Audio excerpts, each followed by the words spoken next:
results don't happen overnight. And I think building a pipeline is definitely a long game. And the people you connect with today may not need your services for months or even years. But if you've been consistent in showing up and adding value, they'll remember you when they're ready. So I think the key here is to trust the process. I'm Sylvia Garibaldi, founder and CEO of a well-established marketing training and done-for-you services company, tailored specifically for the modern legal and financial professional worldwide. While it's taken some trial and error to figure out which methods get the best results for professionals who are looking to grow their practices, fast forward to today, my team and I have nailed down and perfected a process that has helped so many of our clients consistently achieve outstanding results and create a legacy for their practices.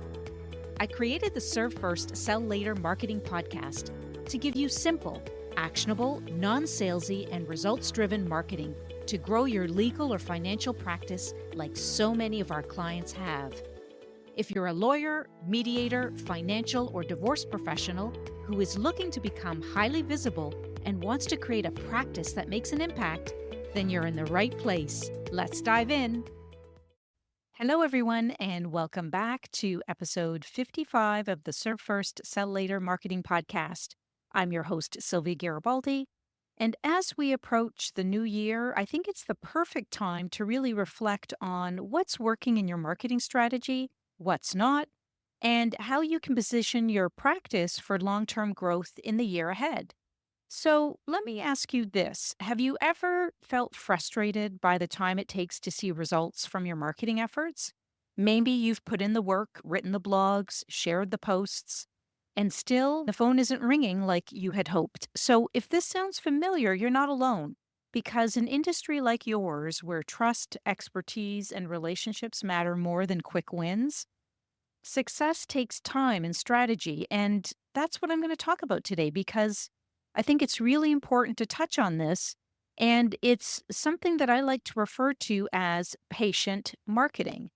And it really refers to a strategic approach that prioritizes long-term relationship building and consistent efforts to attract clients rather than seeking immediate results. So what it does is it emphasizes steady, thoughtful, and really persistent actions to create trust, establish credibility, and at the end of the day, provide growth. And so this method is really relevant for professionals in the legal, mediation, and divorce spaces, where relationships, trust, and reputation is really critical to success. So in this episode, I'm going to be unpacking the 6 foundational pillars of patient marketing that can really help change your approach to growth. And so these are principles that apply to everyone in this audience, whether you're a family lawyer navigating high-stakes divorces, or an estate planning attorney helping families plan for the future, or maybe you're a mediator resolving workplace or family conflicts, or a divorce professional guiding clients through these really complex transitions. So if you're tuning in during your morning commute or a break between consultations, I want you to think about how you can use the insights from this episode to really help you build a steady, reliable pipeline of loyal clients and, of course, referral partners. Okay, so let's dive in. So I want you to think about this. How much of your business relies on trust? Whether it's a client choosing you to handle their family matter or a referral partner recommending your services, it's really important to understand that all of this comes down to trust. And trust is not built overnight. And that's why relationship building is really the cornerstone of patient marketing. And this is principle number 1 of patient marketing. So it's not about quick wins or instant results. It's about investing in people, your clients, your colleagues, and your network for the long haul. And here's the thing. When you focus on real, authentic relationships, you're setting yourself up for a steady flow of opportunities, not just for now, but for years to come. So what does relationship building look like in your practice? And I want to break this down into 3 simple steps. So first, you need to focus on building those real connections. And you know what I mean by that. Whether it's with clients or referral partners, this isn't about handing out business cards or sending generic emails.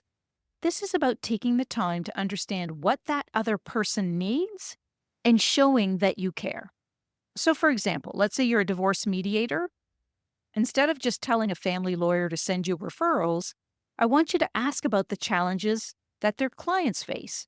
Offer them ideas or resources that they can share with their clients, even if it doesn't lead to an immediate referral. So, when you actually take the time to provide value without expecting something in return, you stand out. And trust me when I say people remember that. So, the next thing I want you to think about is how can you add value to the people in your network, but on a regular basis? And this could mean creating helpful content like blog posts or videos that answer common questions that your audience has. Or it might mean sharing tips or advice that your referral partners can actually pass to their clients. The key here is consistency. So don't just show up when you need something, be a regular presence in your community, on your social media and in your industry, and it will pay dividends. So, finally, I want you to think about collaboration. So, this is one of the best ways to build relationships, and it's simply by trying to work together on a particular initiative. This might mean co hosting a webinar with another professional, sharing their content with your audience, or an important email that you want your audience to be aware of, or your clients and prospects. You want them to be aware of something that your referral partner is doing. So, think about how you can do this, because not only does this add value for both of your audiences, but it also strengthens the relationship with your collaborator. And when they think of someone to refer clients to, you're going to be top of mind. Okay, I hope this makes sense. All right, so I want to move on to principle number 2, and that is consistency. Now, how often are you showing up in front of your audience, whether it's on social media, at events, or in your community, in your industry? If the answer is every now and then, you might be missing out on opportunities to grow your practice, because here's the reality: consistency is the glue that holds your marketing strategy together.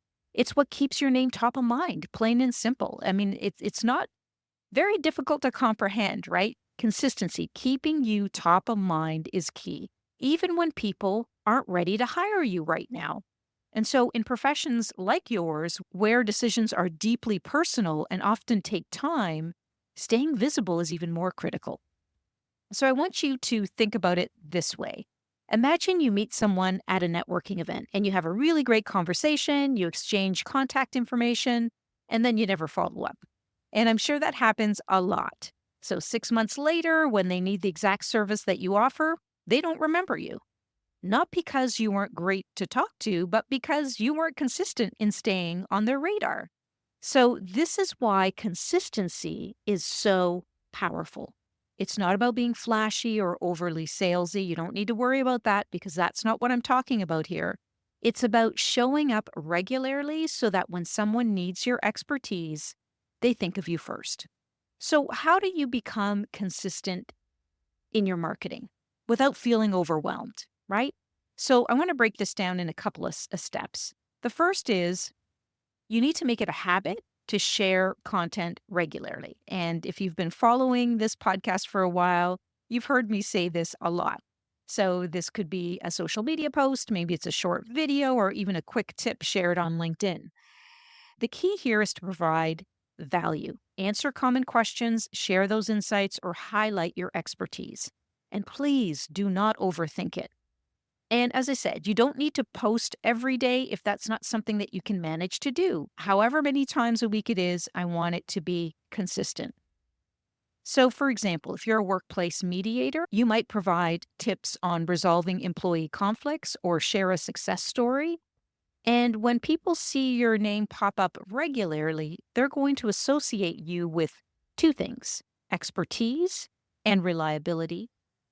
And when you can establish those two things, expertise and reliability, you become front and center when they need you most. So the next thing I want to touch on here about, your marketing is to not just post, but really engage. So I want you to take a few minutes each day to comment on other people's posts, answer questions, or respond to messages this really builds relationships and keeps you visible in your network. Now, if you're a professional that does not have time to do that, then there are services out there that can do that for you. So check them out. That is a service that we offer at SG and Associates. So if you want to have a conversation about how we can help you with that, please feel free to reach out to me. Otherwise, if it's something that you can do on your own, then I recommend you schedule it into your calendar so that you're going in every day and creating that engagement. All right. Finally, I think consistency isn't just about online presence. It's also about being active in your community and network.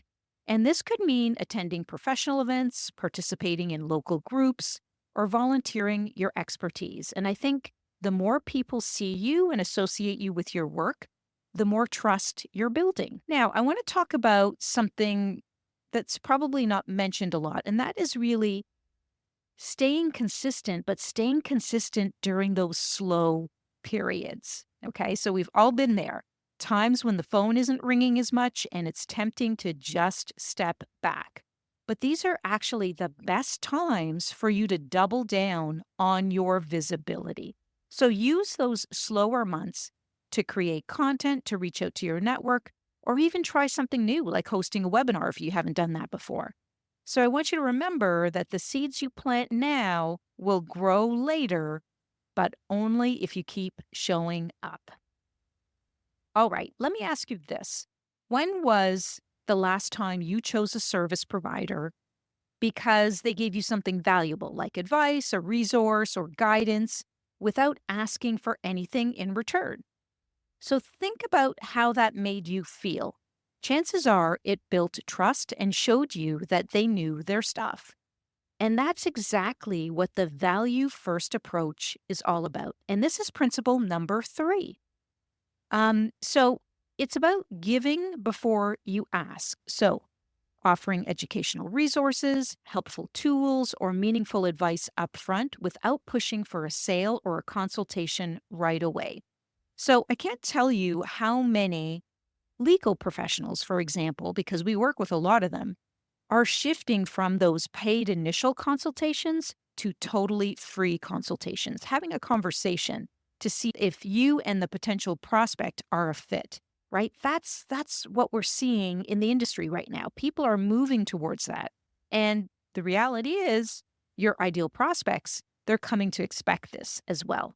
So really important to think about how you can provide that guidance and that education first, that value first approach. So I guess it's important to really talk about, you know, why does the value first approach work? And to simply put this, people don't want to be sold to, especially when they're making big decisions like choosing a lawyer, a mediator, or a divorce financial professional, because they want to feel informed and supported. And by offering value up front, you're showing them that you care about their challenges and that you have the expertise to help them. And this really creates the foundation of trust and sets you apart from others who might just jump straight into selling, if you know what I mean.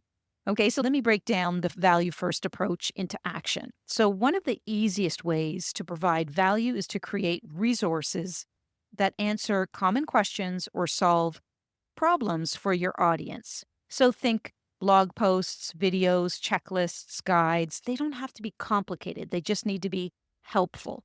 Okay, and these resources will position you as someone who's not only knowledgeable, but also willing to help without strings attached. So, another way to add value is by sharing simple tools or actionable tips that your audience can use right away.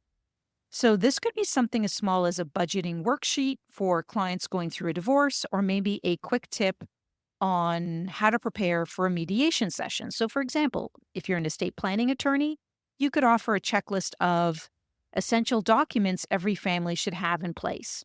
And when you give people something useful, they're more likely to remember you and come back when they're ready to take that next step. Sometimes value is really just as simple as having a conversation, right? If someone reaches out with a question, take the time to answer it thoughtfully, even if they're not ready to hire you yet, because this shows that you're approachable and you genuinely care about helping. I hope that makes sense. So take a few minutes to explain the basics, share a resource, or point them in the right direction. Or sometimes you may establish that you can't even help them. But what would be helpful for them is if you refer them to someone else. And that is being a resource that will allow them to think about you for future needs. So that small gesture can really make a huge impact. So it's not enough to offer value once and really hope for the best because you need to make it a regular part of your marketing. And that means sharing tips on social media, writing blog posts, or hosting those free workshops or webinars. And the more consistently you provide value, the more people will see you as a go to expert in your field. All right. So, how long did it take for you to trust someone that you rely on? Think about a mentor, a colleague, or even a service provider. My guess is it didn't happen overnight, right? And really, the same is true for your clients and referral partners because trust isn't built overnight, especially in fields like legal and mediation, where those stakes are high and clients need to feel confident that you're making the right choice. And this brings me to principle number 4, which is trust over time.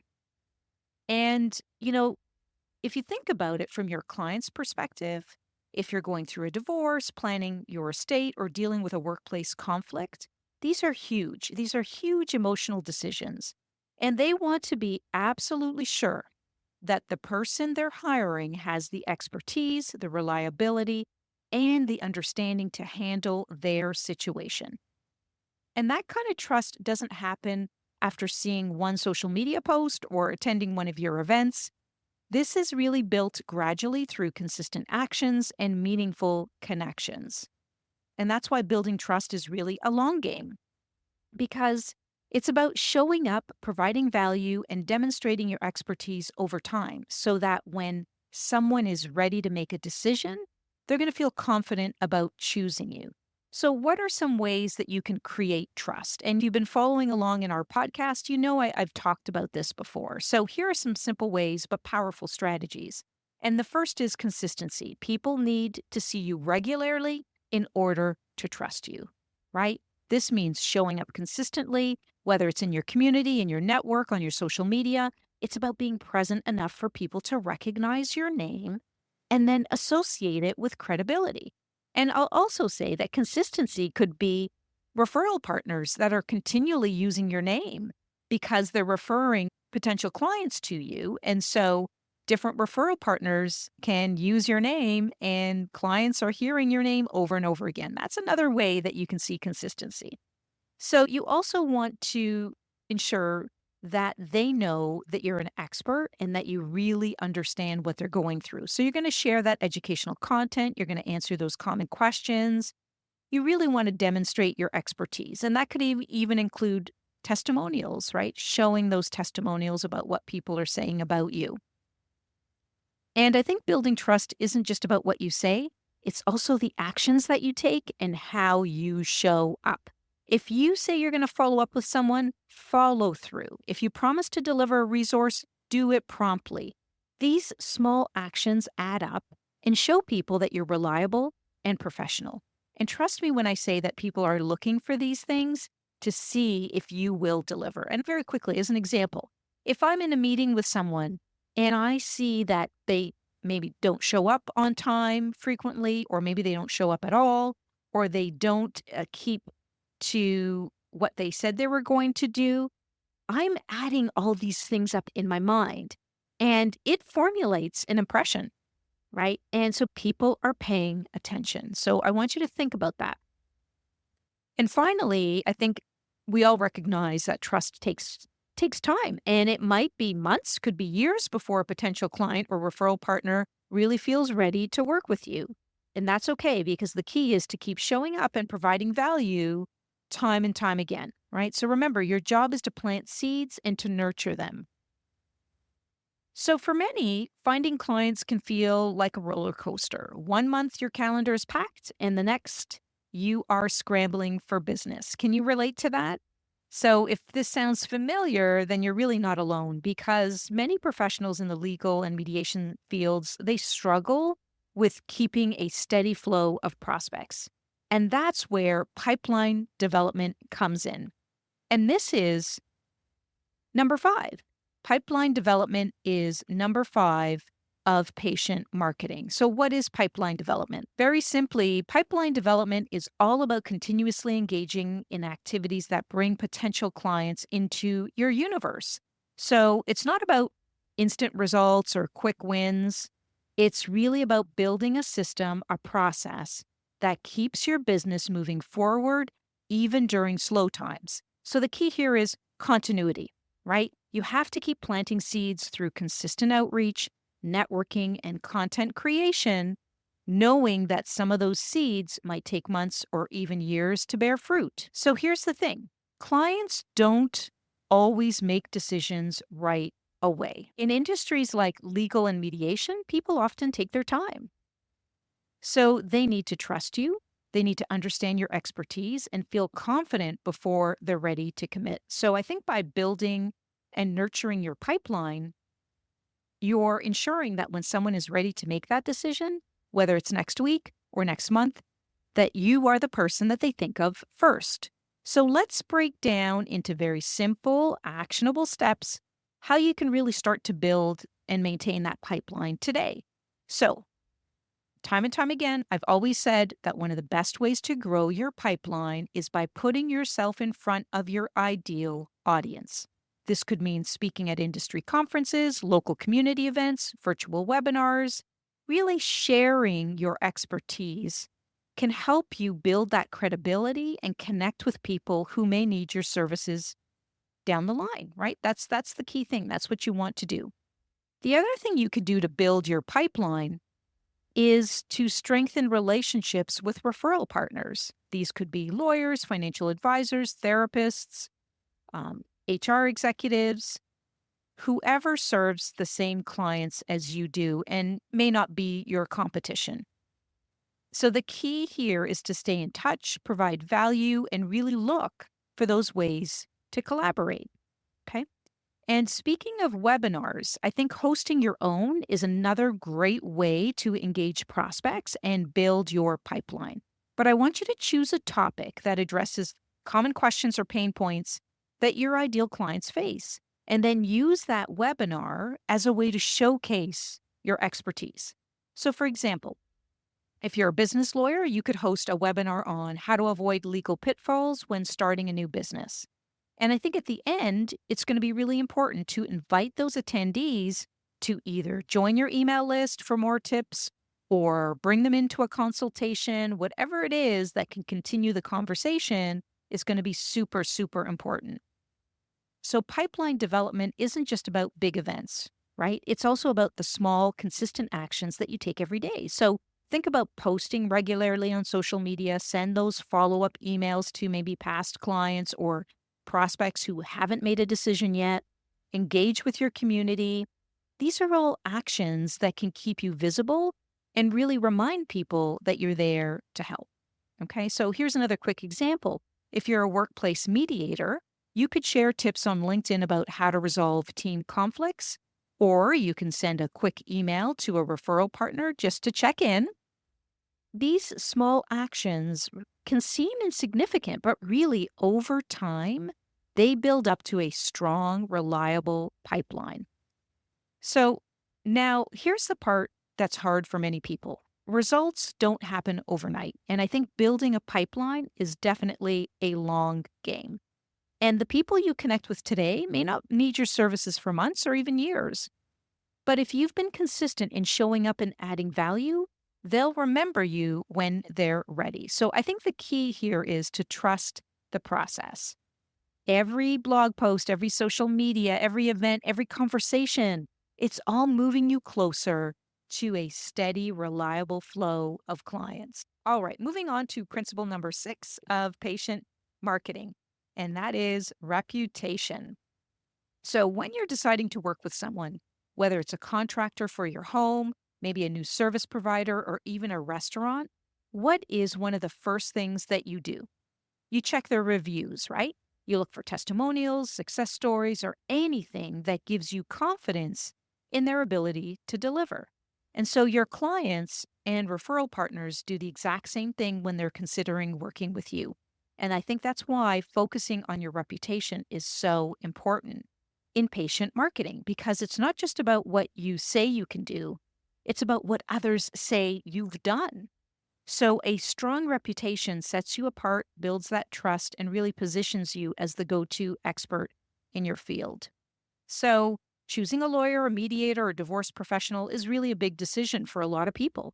And people want to feel assured that they're hiring someone who's reliable, who's helpful, and really helps them get those results that they're looking for.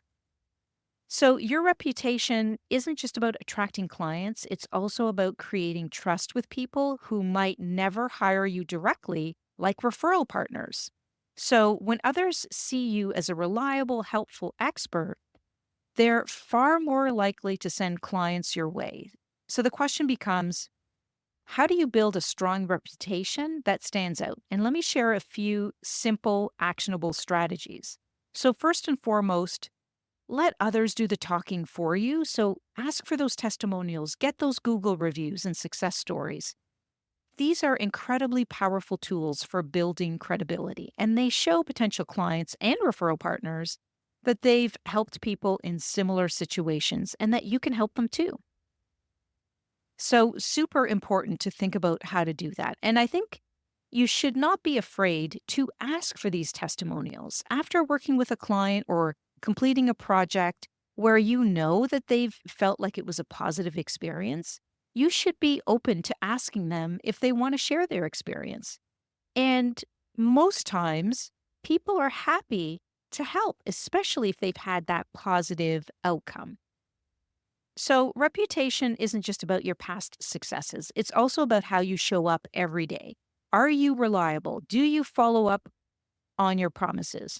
Do you go out of your way to be helpful, even for people who might not become immediate clients? So, for example, let's say someone reaches out with a question, but isn't ready to hire you yet. Instead of brushing them off, maybe you take a few minutes to provide guidance and point them to a helpful resource. And that simple act of kindness can leave a lasting impression. And even if they don't hire you, they might recommend you to someone else. Okay, another way for you to build your reputation is by consistently sharing your expertise. Once again, that's using your social media, your blogs, your webinars, your in person events to share your expertise through those channels. And I think finally, reputation isn't just built online, but it's also part of those real world interactions, right? So show up to those in person events, participate in those community activities, and really be an active member in your professional network so that people can know, like, and trust you. So, as we approach the new year, I think it's really a perfect time to reflect and take one small step forward. So, whether it's asking for a testimonial, maybe committing to posting consistently, or reconnecting with a referral partner, I want you to remember that small, steady actions can lead to really big results. So, just pick one thing that you heard today and put it into practice, because building trust, growing your pipeline, or enhancing your reputation, it really doesn't happen overnight. But every effort that you make adds up over time. So thank you for listening, and don't forget to share this episode with someone who could use a little encouragement as they plan for the year ahead. Thank you for joining me, and see you in the next episode.